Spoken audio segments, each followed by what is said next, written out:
Hey there, welcome back to Story Slices, where we slice through the best Reddit tales just for you. Let's dive right into the first story. The first one is the Tittle story, and it starts like this. I never thought I'd be dealing with property drama at my age, but here we are.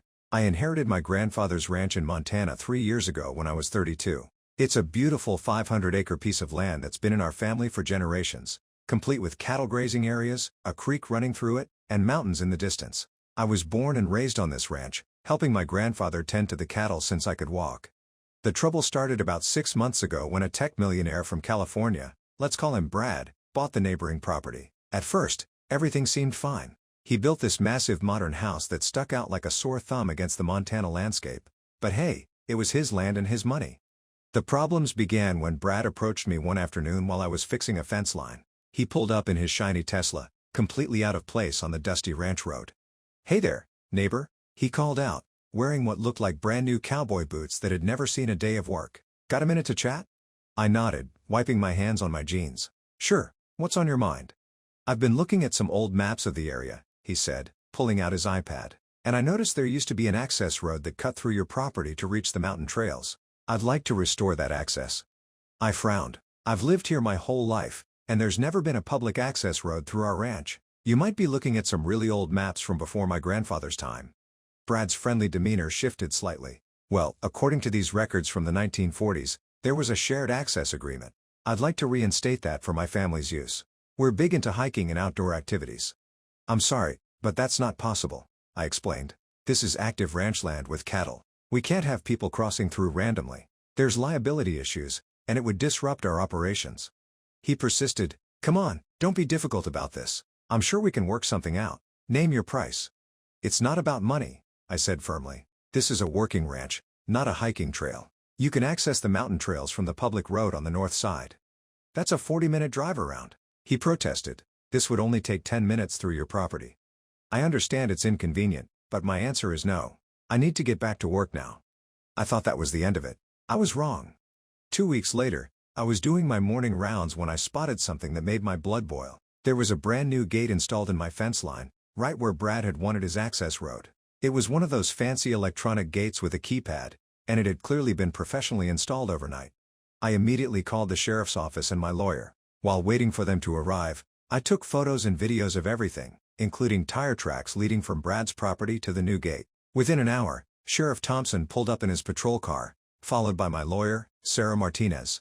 "Morning, Jim," Sheriff Thompson said, shaking his head at the gate. "This is a new one." Sarah examined the gate closely. "This is absolutely unauthorized construction on your property. Did Mr. Anderson contact you about this at all after your initial conversation?" "Nope," I replied. "Just showed up one morning to find this installed."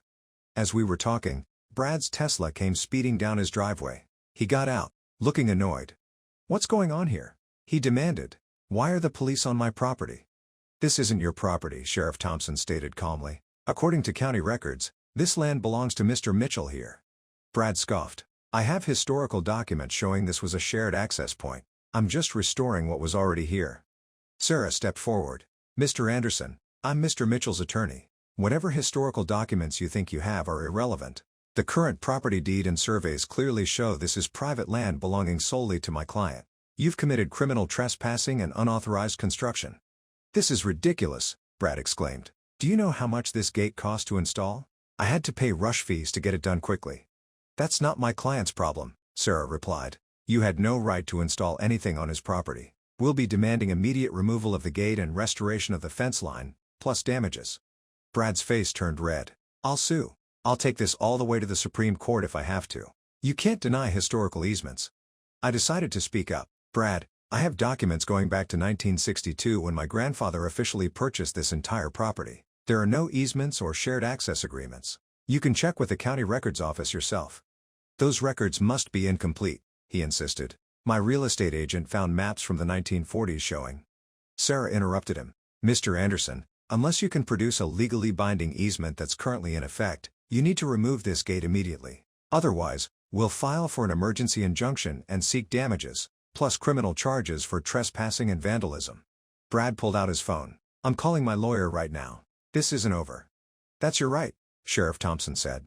"But in the meantime, you need to stay off Mr. Mitchell's property. Consider this your official warning." As Brad stormed back to his car, I noticed movement near his house. His wife and 2 teenage kids were watching from their deck, looking embarrassed. I almost felt bad for them. Almost. The next few weeks were a nightmare of legal back and forth. Brad's lawyer sent threatening letters claiming they had evidence of historical access rights. Sarah easily demolished their arguments by producing the complete chain of title showing my grandfather had purchased the entire property outright, with no easements or access agreements. But Brad wouldn't give up. He started taking photos of my ranch operations, claiming I was violating environmental regulations. He filed complaints about my cattle making too much noise. He even tried to report me to the Montana Department of Livestock for imaginary violations. The breaking point came when I caught his kids using the gate one afternoon. They had the code for the keypad and were crossing my property on ATVs. When I confronted them, they said their dad told them it was fine to use the historical access road. I called the sheriff again, and this time Brad was cited for contributing to the delinquency of minors by encouraging them to trespass. That finally seemed to wake him up to the seriousness of the situation. The next day, his wife Catherine came to my house. She seemed mortified by the whole situation. "I'm so sorry about all this," she said. "Brad gets fixated on things sometimes. He's used to getting his way in business, and he has trouble accepting when he can't." "I understand," I replied, "but this has gone too far. We could have been reasonable neighbors, but he's chosen to make this difficult." She nodded. "I know. That's why I'm here. I convinced him to remove the gate and drop this whole thing. We'll pay for any damages and legal fees. I just want this to be over." I appreciated her taking the initiative to resolve things, but I needed to be clear. That's a start, but we need formal agreements in writing. And your family needs to understand that crossing our property is never going to be allowed. "Of course," she agreed. "I've already enrolled the kids in a wilderness safety course so they can properly access the mountain trails from the public road. They should have done that anyway." True to her word, Catherine made things happen. The gate was removed the next day, and my fence line was properly restored. Brad's lawyer sent a formal letter acknowledging my property rights and agreeing to pay all legal fees plus damages. They also signed an agreement stating they understood there was no access allowed through my property. I thought that would be the end of it, but the story got even better. About a month later, I received an interesting call from the county assessor's office. Apparently, while researching our property dispute, they discovered Brad's real estate agent had misrepresented the property boundaries on his purchase. A significant portion of what Brad thought was his land, including part of where he built his house, actually belonged to the Bureau of Land Management. The irony was delicious. While Brad had been fighting me over imaginary historical access rights, he'd been inadvertently trespassing on federal land. He ended up having to pay massive fines and go through an expensive process to either move part of his house or try to purchase the land from the BLM. Catherine came by again after that news broke. "Well, this is embarrassing," she said with a weak laugh. "Turns out we should have spent more time checking our own property lines instead of fighting over yours."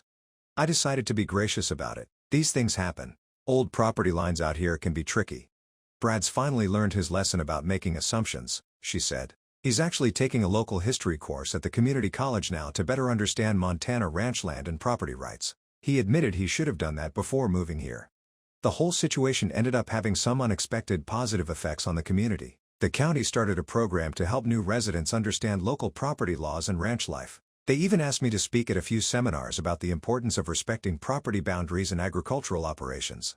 Brad and I eventually reached a civil relationship, though we're not exactly friends. He apologized publicly at a town council meeting, admitting he had been wrong and arrogant about the whole situation. His kids started volunteering at the local 4-H club to learn about ranching, and Catherine joined the Historical Society to properly research local land use history.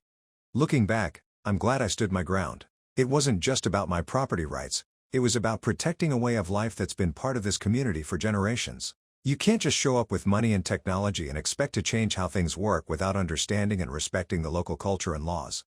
The gate incident became something of a local legend, a cautionary tale about respecting property rights and the importance of doing proper research before making assumptions. Some of the old-timers still chuckle about that fancy gate to nowhere when new folks move to the area.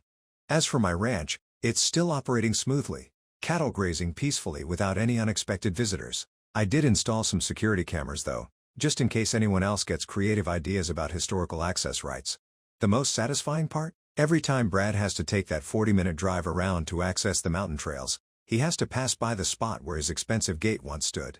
Sometimes the long way around is the only way, and that's just fine with me. I've had several other new neighbors move in since then, and they all seem to have learned from Brad's mistake. They come by properly, introduce themselves, ask questions about local customs and regulations, and most importantly, respect property boundaries. That's all I ever wanted in the first place. Just good neighbors who understand and respect the way things work out here. My grandfather used to say that good fences make good neighbors, but I've learned it's really about good communication and mutual respect. Though I have to admit, a properly maintained fence line doesn't hurt either. These days, when I'm out fixing fences or checking on the cattle, I sometimes see Brad's kids helping out at neighboring ranches, learning about the real Montana way of life. It's nice to see something positive come out of what could have been an endless legal battle. Sometimes the best revenge is simply being proven right and watching others learn from their mistakes. The local paper even did a story about the whole incident as part of a series on changing demographics in ranching communities. They used it as an example of how urban and rural perspectives can clash, but also how these conflicts can lead to better understanding and stronger communities when handled properly. Catherine now organizes a yearly newcomers welcome event where longtime residents can share their knowledge about local history and customs. She always starts with a joke about expensive gates and property lines, which gets a good laugh from everyone who knows the story. As for me, I'm just happy to be continuing my family's ranching tradition, knowing that I protected what my grandfather worked so hard to build. The land stays in the family, the cattle graze peacefully, and the fence lines remain exactly where they should be, no fancy electronic gates required. Update, 6 months later. I figured I should update everyone on what happened after the gate incident, since there have been some interesting developments. First off, Brad's issues with the Bureau of Land Management (BLM) turned into a much bigger headache than anyone expected. After surveying the property, it turned out nearly 40% of his house was built on federal land. The BLM wasn't interested in a quick sale because the land was part of a protected watershed area. Brad had two options: either demolish and rebuild the encroaching portion of his house or go through a lengthy federal application process to purchase the land. He chose the latter, but it's been a nightmare for him. The application process alone cost him over $50,000 in fees and required environmental impact studies. During this process, more of Brad's shady dealings came to light. His real estate agent, Mike Peterson, had actually known about the boundary issues but hidden them to make the sale. The county investigation revealed emails where Mike had deliberately misrepresented the property lines to multiple potential buyers. Brad sued Mike and the real estate company for fraud. The case was settled out of court last month for an undisclosed amount, but local gossip, confirmed by Catherine, puts it at over $2 million. Mike lost his real estate license and is now facing criminal charges for multiple instances of real estate fraud. The whole situation led to some karma I couldn't have scripted better myself. Remember all those complaints Brad filed against my ranch operations? Well, during the BLM investigation, they found that his fancy modern house had some major code violations. His gray water system was improperly installed and had been leaking into the watershed. He's now facing hefty fines from both the EPA and the state environmental agency. Catherine filed for divorce 2 months ago. She came by to tell me personally, which I appreciated.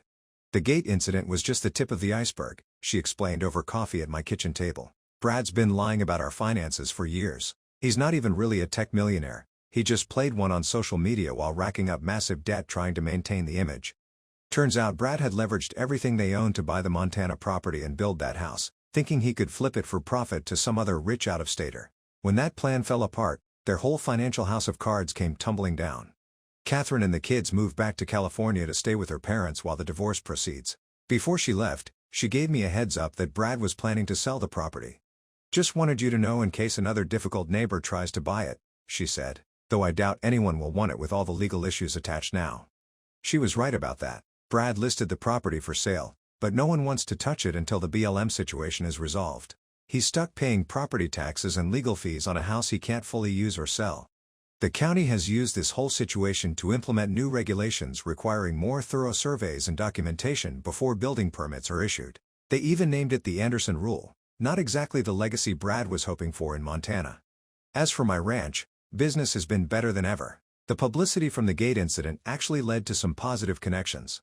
A local ranchers association approached me about hosting educational programs for new property owners in the area. We now run monthly workshops teaching people about property rights, ranch operations, and responsible land management. The most satisfying part came last week when I received a certified letter from Brad's bankruptcy attorney. As part of his bankruptcy proceedings, he had to formally acknowledge in writing that he had no claim whatsoever to any access rights through my property. The letter included a signed statement admitting that his actions were wholly without legal basis and an infringement on established property rights. Brad tried one last desperate move before filing for bankruptcy. He attempted to claim that the gate installation and legal fees were business expenses for a planned luxury hiking tour company. The IRS didn't buy it. And now he's also facing an audit. I ran into him at the hardware store yesterday. He looked nothing like the confident tech millionaire who first rolled up in his Tesla. The expensive cowboy boots were gone, replaced by worn sneakers. He tried to avoid me, but I caught his eye. "How's the BLM application going?" I asked, not because I cared but because I wanted him to know I was still keeping tabs on the situation. "They denied it last week," he mumbled. "Going to have to demolish part of the house after all." "Shame about that," I said, then walked away. No point in rubbing it in further, his own actions had brought him down harder than I ever could have. The whole experience has become a valuable lesson for other newcomers to the area. The local paper even uses it as a case study in their annual Guide to Montana Living publication. They interviewed me for this year's edition, and I kept my message simple: respect the land, respect your neighbors, and do your homework before making assumptions about property rights. My grandfather would have gotten a good laugh out of all this. He always said that Montana had a way of humbling people who came in thinking they could ignore generations of established practices and laws. The fence line where Brad's Gate once stood is now properly restored, and I added some extra posted signs just to be clear. The cattle graze peacefully, the ranch runs smoothly, and life goes on. Sometimes the best revenge is simply standing your ground and letting karma do the rest. They say good fences make good neighbors, but I've learned that good neighbors don't need to be told where the fences are. They respect them naturally. As for Brad's property, I hear it's going up for auction next month. Maybe this time it'll go to someone who understands what it means to be a real part of this community. The next one is entitled People Story. My 26/F mom died a couple days ago. My boyfriend, 31/M, is refusing to go to the funeral or let my daughter go with me because it's religious. Like the title says, I just lost my mom a couple of days ago from ovarian cancer. I'm devastated right now, and my boyfriend, we've been together for a year and a half, isn't helping me at all. My mom and I weren't on good terms before her death because of my boyfriend. John and my mom never got along because he's a deep-set atheist and my mom is very religious. Major issues popped up once I got pregnant and had my daughter. My mom pressed for me to have my baby baptized into the church, which I wanted to do, but John was dead set against it. He convinced me that baptizing her and indoctrinating her was a bad choice and that we should leave it to her to choose when she was old enough. I agreed. My mom didn't take this well at all, and after many angry and hurt arguments, she cut off contact with me. Not having my mom with me during my pregnancy or my baby's birth took a big emotional toll on me, but John insisted it was for the best and he didn't want my mom near my daughter at all, and that my mom was evil for hurting me. At the time I was angry, so I agreed. I found out my mom was sick with ovarian cancer a month ago when she called me and wanted to talk. I was horrified and all the bullshit kind of just fell away. I tried to make the best of my time with her, brought my daughter to meet her grandma, and tried to build good memories with her. I'm happy to say we reconciled and my mom and I made our peace with each other before she died. I don't want to trash my boyfriend, but John has been a pain in the fucking ass since I found out my mom was sick. He said she deserved it but quickly backed down when he saw how angry that made me. He refused to go with me to visit or help care for my mom. He didn't even really want to listen to me talk about how happy I was to reconnect with my mom. All he did was remind me that my mom hurt me and I should have no contact with her and she didn't deserve for me to speak to her. I told him that my mom isn't perfect, but my mom also raised me by herself and that she was my rock for many years and he should respect that. He said nothing outside telling me there was no value in talking to her. Now we're planning the funeral. I asked John to go with me, and he refused instantly. He said he hated my mom, that she was a cunt to our family, and that he wasn't going to church ever, and it was rude and insensitive of me to ask. When I said I was taking my daughter, he had the nerve to actually tell me that I was not under any circumstances taking her. I have been through an emotional roller coaster this past week. I lost my mom after we finally made up. My boyfriend has been stupidly unsupportive, and now he's refusing to let me take my child to her grandmother's funeral and refusing to come to at least support me. My daughter is the one thing that brings me comfort and I want her with me. Is that so unreasonable? It seems like the more I push, the more he digs his heels in and I just can't take it anymore. I don't know what to do. His attitude towards this entire thing is breaking my heart on top of my mom's death. Update. Thanks everyone that sent me condolences about my mom. It's been really hard these past several days, but I've been hanging in there okay. I tried being reasonable to John about he wanted to handle things. I even told him, like one poster here suggested, that he didn't have to go to the service, but could wait in the lobby with my daughter while the service was ongoing. Then she could spend time with my family after the service, but he again shot it down. He would be able to hear the service and that was a violation of his beliefs, and asking to compromise on those beliefs was unconscionable and unfair to our daughter. I told him I had had it. This is the icing on a very large cake. I told John that as of this week, I wanted our bank accounts separated. He made us joint accounts to make sure we split everything equally to be fair, despite me making more. and that I'd be staying with my brother after the funeral while we figured out what to do, whether that was a total breakup or counseling. It was up to him. He said counseling was for the weak-minded and that we were staying together despite my empty threats, and there was no way in fuck he was letting me take his money. He became very loud and in my face during this conversation, so I just let him throw his tantrum until he took my silence as agreement. I took my daughter with me to the viewing with no problems. John and I barely spoke that day, which was fine by me, but it hit the fan the next day. When I got up in the morning to get myself ready and get my daughter ready, I discovered that he had the motherfucking gall to park his car directly behind mine, blocking me into the driveway. I had no way to get to the funeral in my own car. John always drives to work, but for reasons I can only image were to get back at me, decided to take the metro, and took the baby carriage and bottles, and my pump with him. My brother and I have our differences, granted. In fact, we haven't talked much since my mom and I were estranged. We started talking again after she was sick, but he'll forever be a saint to me for what he did. I called him crying, and he and my sister-in-law arrived within 20 minutes. Sil calmed me down and helped me get my daughter ready, and they brought along spare bottles, a carrier, and a breast pump. Thanks to them I was able to go my mom's funeral in comfort, and my daughter was an angel during the service. They calmed me down and everything went perfectly, and even though I was a mess most of the day, having my daughter with me, and my Sil and even my brother with me to lean on gave me peace on the inside.